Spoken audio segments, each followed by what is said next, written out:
Salamat sa mapagpalayang pagmamahal. Welcome to our 365 day devotion. Ako po si Alexander Gomez sa batch 3. Ang topic po na tatalakayin natin ngayon ay the first martyrdom. Ngayon po ating Bible verse, ito po sa Genesis chapter 4 verse 1 to 12. At buksan po natin ang ating pusok isip sa mga salita ng Diyos. Sinasabi dito na, at nakilala ng lalaki si Eva na kanyang asawa at siya'y naglihi at pinanganak si Cain. At sinabi, nagkaanak ako ng lalaki sa tulong ng Panginoon. Kasunod nito ay pinanganak niya ang kanyang kapatid na si Abel. Si Abel ay tagapag-alaga ng mga tupa at si Cain ay magbubungkan ng lupa.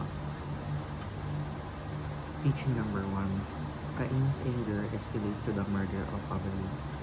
Pinapakita dito na ang galit na hindi agad hinaharap at inaayos ay maaaring lumala. Hindi agad pinatay ni Cain si Abel. Nagsimula ito sa selos, pagdadismaya at pagtanggi. Nang tanggapin ng Diyos ang handog ni Abel at hindi ang kay Cain, masaktan ng damdamin ni Cain. Sa halip na magpakumbaba at itama ang kanyang sarili, hinayaan niyang lumaki ang galit sa kanyang puso. Teaching number 2. Cain's problem is a problem of the heart. Hindi lang handog ang issue, kundi ang kalagayan ng puso ni Cain. Pareho silang naghandog, ngunit magkaibang intensyon at pananampalataya. Si Abel ay naghandog nang may pananampalataya at paggalang sa Diyos, samantalang si Cain ay tila naghandog lamang bilang obligasyon. Teaching number 3. Cain's status, a restless wanderer on the earth.